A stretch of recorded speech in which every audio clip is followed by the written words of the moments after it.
حضرت ابو ہریرہ اور حضرت عبداللہ ابن عمر رضی اللہ تعالی عنہما پہلی ذی الحجہ سے لے کر 10 ذی الحجہ تک مدینہ منورہ میں بازاروں میں نکل جاتے تھے، خریدنے کے لیے نہیں، کوئی چیز بیچنے کے لیے نہیں، بلکہ اللہ کی بڑائی کو بولتے تھے، کلمہ پڑھتے تھے، تسبیح، تحلیل، تحمید یہ پڑھتے تھے۔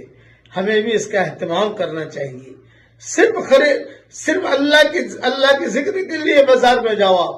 دوسرا یہاں کیا ائمہ سے ہم سنتے ہیں کہ ابھی رمضان کے آخری عشرے میں آپ نماز پڑھو، اور یہ 10 دن جو ہے، یہ پہلی ذی الحجہ سے 10 ذی الحجہ تک اس میں نماز پڑھو، اس کا بھاؤ زیادہ ملے گا۔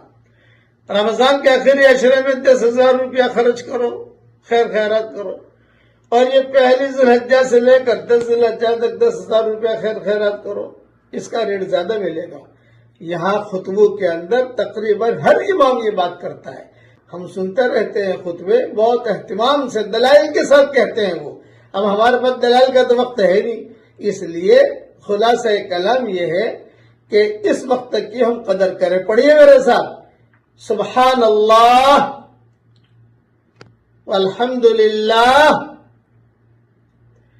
ولا الہ الا اللہ واللہ اکبر ولا حول ولا قوت الا باللہ العلی العظیم۔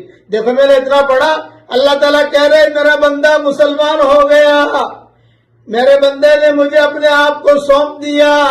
یہ ساری حدیثوں کے حوالے میں کئی مرتبہ بیان کر چکا ہوں۔ اس دھیان کے ساتھ، استحضار کے ساتھ پڑھیے، اللہ تعالیٰ ہم سب سے راضی ہو جائے، آمین۔